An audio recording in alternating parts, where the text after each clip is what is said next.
شروع کرتے ہیں۔ اعوذ باللہ من الشیطان الرجیم، بسم اللہ الرحمن الرحیم۔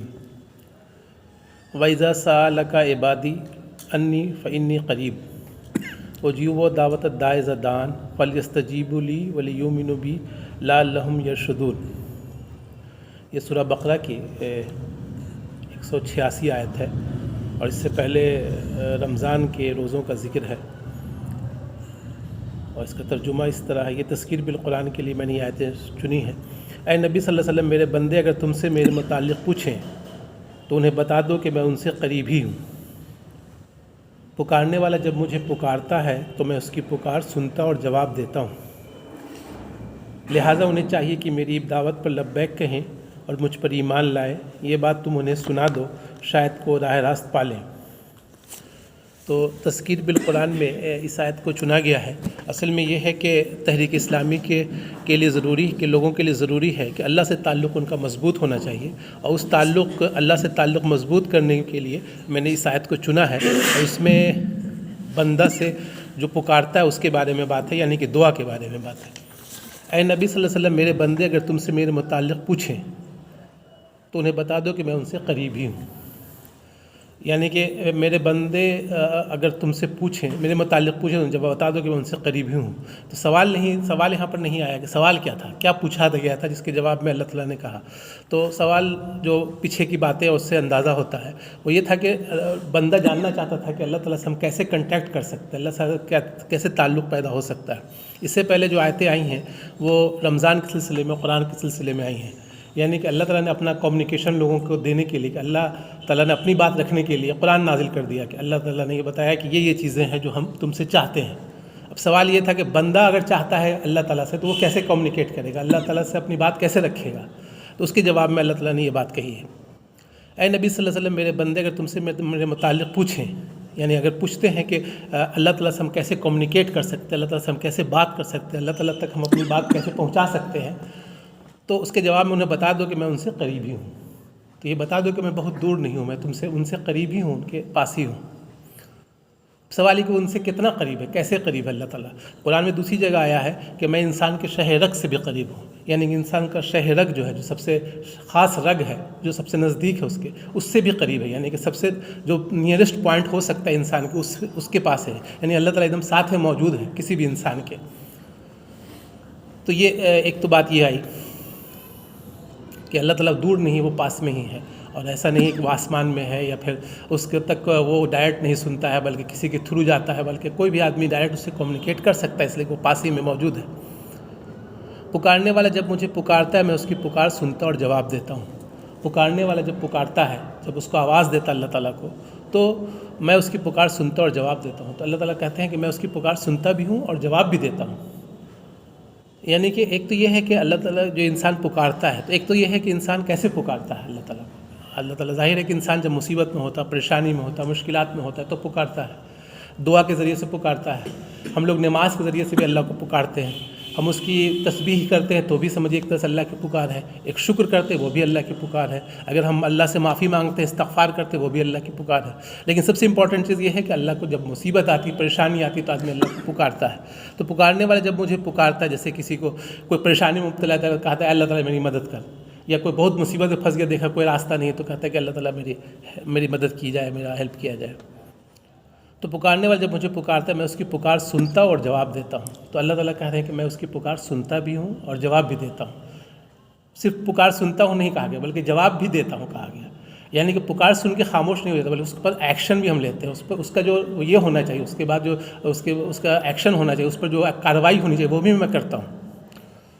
اب آدمی کوئی پکارتا ہے تو اللہ تعالیٰ کیا کر سکتے ہیں، یا تو اس کی دعا قبول کر لیتے ہیں، یا پھر یہ ہو سکتا ہے کہ وہ دعا اس کے لیے اس وقت سوٹیبل نہیں ہے بعد کے لیے، تو بعد میں دینے کے رکھا جا سکتا ہے، یا پھر اس کے بدلے میں کوئی دوسری دعا دی جا سکتی ہے، کوئی دوسرے کام اس کا کیا جا سکتا ہے۔ تو یہ ہے کہ اللہ تعالیٰ اپنی حکمت کے لحاظ سے چونکہ اس کو پورا پلاننگ کرنا ہے، پورے ورلڈ کو چلانا ہے، تو اس کے لحاظ سے وہ فیصلہ کرتا ہے کہ کہاں پر کس طرح کی ضرورت ہے، اور اس کے لحاظ سے یہ دعا اس کو دینی، اس کی پکار کو سننا ہے یا نہیں سننا ہے۔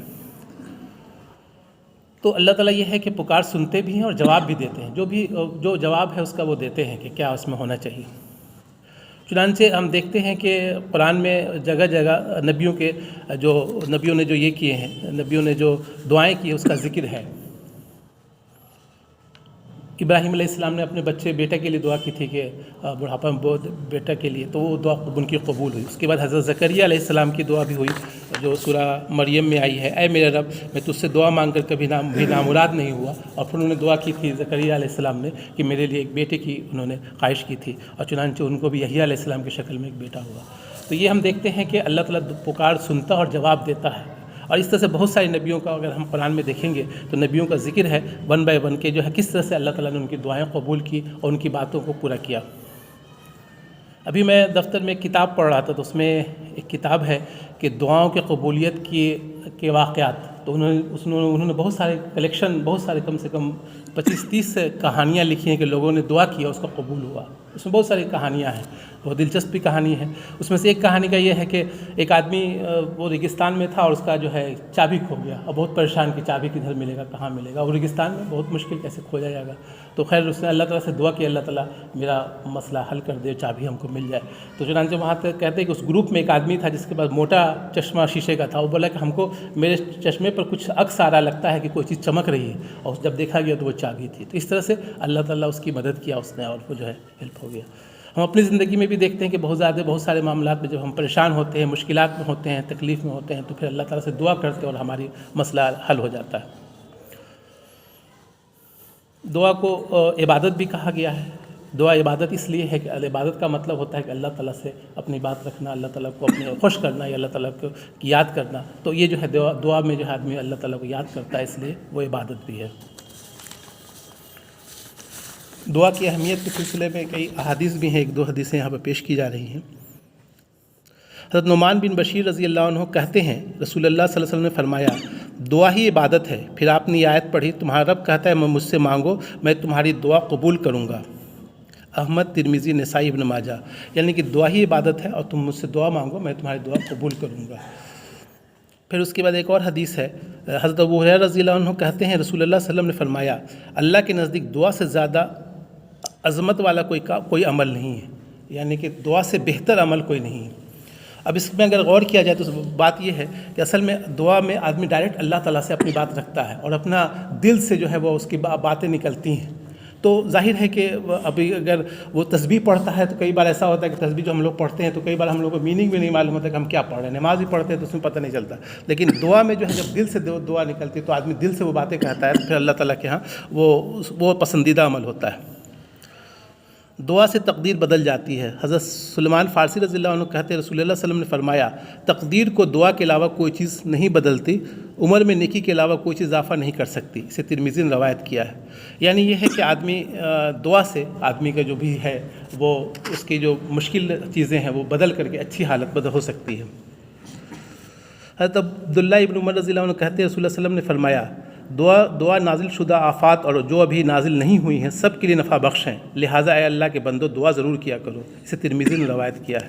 یعنی کہ دعا نازل شدہ آفات اور جو ابھی نازل نہیں ہوئی سب کے لیے نفع بخش ہے، یعنی کہ جو نازل نہیں ان کے لیے بھی ہم دعا کر سکتے ہیں۔ اور کئی بار ایسا دیکھا گیا کہ دعا کی وجہ سے جیسے کہ ہم لوگ ایک نبی کا جو ہے کہ انہوں نے دعا وہ جو ہے چلے گئے، اور پھر جو ہے یونس علیہ السلام کا کہ وہ چلے گئے لیکن ان کے قوم نے جو دعا کی تو پھر اللہ تعالیٰ نے اس کی دعا قبول کیا، جو عذاب تھا ان پر ٹال دیا گیا۔ تو یہ ہے کہ اللہ تعالیٰ دعاؤں کو قبول کرتا ہے اور جو مصیبت آنے والی اس پہ بھی رکاوٹ ہو جاتی ہے۔ اللہ تعالیٰ جس اپنی رحمت سے نوازنا چاہتا ہے اسے دعا کی توفیق عنایت فرماتا ہے۔ حضرت عبداللہ ابن عمر رضی اللہ عنہ کہتے ہیں رسول اللہ صلی اللہ علیہ وسلم نے فرمایا، جس شخص کے لیے دعا کا دروازہ کھولا گیا یعنی دعا کی توفیق دی گئی اس کے لیے گویا رحمت کے دروازے کھول دیے گئے، اور جو چیز اللہ سے مانگی جاتی ہے ان میں سب سے زیادہ اللہ کے نزدیک پسندیدہ عافیت ہے۔ اسے ترمذی نے روایت کیا ہے۔ یعنی کہ کسی شخص کے لیے اگر رحمت کا دروازہ کھولا جاتا ہے تو وہ اس کو دعا کرنے کی توفیق دی جاتی ہے، وہ بہت زیادہ دعا کرتا ہے اور پھر جو ہے اللہ تعالیٰ اس کے لیے رحمت کے دروازے کھول دیتا ہے، اس کے لیے آسانی ہو جاتی ہے، مشکلات اس کی دور ہو جاتے ہیں۔ تو یہ ہے کہ دعا بہت اللہ سے پکارنا اور دعا جو ہے وہ بہت امپورٹنٹ ہے۔ اس میں سب سے ایک اہم چیز یہ ہے کہ نماز جو ہم لوگ پڑھتے ہیں وہ بھی اللہ تعالیٰ سے کی پکار ہی ہے، جیسے کہ ہم اللہ اکبر، اللہ سب سے بڑا ہے، سبحان ربی الاعلیٰ، پاک ہے میرا رب اعلیٰ، سبحان ربی العظیم، پاک ہے میرا رب عظمت والا، سب ہم اللہ کو بول رہے ہیں، اللہ کو اللہ کی تعریف بیان کریں. ہم سمجھ رہے ہیں کہ اللہ تعالیٰ سامنے موجود ہے اور اللہ کے کعبہ کے سامنے منہ کر کے ہم لوگ نماز پڑھتے ہیں, لیکن ہم لوگوں کا عام طور پر ہم جو نماز پڑھتے ہیں اس میں اس پر بہت دھیان دیا جاتا ہے کہ ہمارا جو ہے کپڑا کیسا ہونا چاہیے اور ہمارا چہرہ کیسا ہونا چاہیے اور ٹوپی ہونی چاہیے, یہ سب چیزیں. لیکن جو اصل چیز ہے کہ اللہ سے ہم کمیونیکیشن کیسے کریں, اللہ سے ہمارا تعلق کیسے مضبوط ہو, اس کے لیے کیا کیا جائے جس سے کہ ہم جو ہے ہم یہ محسوس ہو سکے کہ ہم جو نماز پڑھے وہ اللہ ہمارے سامنے موجود ہے, اللہ تعالیٰ ہم کو دیکھ رہا ہے. اس پر ہم لوگوں کے ہاں بہت زیادہ کوشش نہیں ہے, بلکہ کئی دوسرے جو لوگ ہیں وہ لوگ جو ہے اس پر کافی محنت کر رہے ہیں کہ اللہ تعالیٰ سے تعلق کے لیے, گرچہ ان کے یہاں اللہ کا تصور غلط ہے. جیسے کہ برہما کماریز والے کے ہم لوگ گئے تھے, وہاں راج یوگ میڈیٹیشن سکھاتے ہیں, تو وہ یہی کہتے ہیں کہ اللہ سے تعلق کیسے قائم کیا جائے, اس کے لیے وہ کوشش کرتے ہیں. لیکن ہمارے یہاں نماز ہے جو 5 ٹائم یہ یاد دلاتی ہے کہ ہم کو اللہ سے کمیونیکیٹ کرنا ہے, اللہ سے تعلق جوڑنا ہے, اور اس کے لیے یہ ہم کو کہا بھی گیا ہے کہ جس سے ہم سمجھیں کہ اللہ تعالیٰ ہمارے سامنے موجود ہے, لیکن اللہ سے ہم کیسے کمیونیکیٹ کریں, اللہ سے ہم کیسے نزدیک پیدا ہو, اللہ کو تصور ہمارے سامنے کیسے آئے, اللہ سے ہم کیسے اپنی بات رکھیں, اس طرح کی چیزوں پر ہمارے یہاں اتنا کوشش نہیں ہوتی ہے. تو میں جب نماز پڑھتا ہوں تو اس میں سے چند قرآن کی آیتوں کو پڑھتا ہوں شروع کرنے سے پہلے. اس میں سے ایک آیت یہ بھی ہے کہ مطلب جس میں یہ مجھے احساس ہوتا ہے کہ میں اللہ تعالیٰ, جب میں کہتا ہوں کہ پکارنے والا جب مجھے پکارتے ہیں میں اس کی پکار سنتا ہوں اور جواب دیتا ہوں, تو کہتے ہیں کہ اللہ تعالیٰ ہم آپ کے سامنے پکارنے کے لیے کھڑے ہوئے ہیں اور آپ جو ہے میرے پکار کے جواب دیجیے.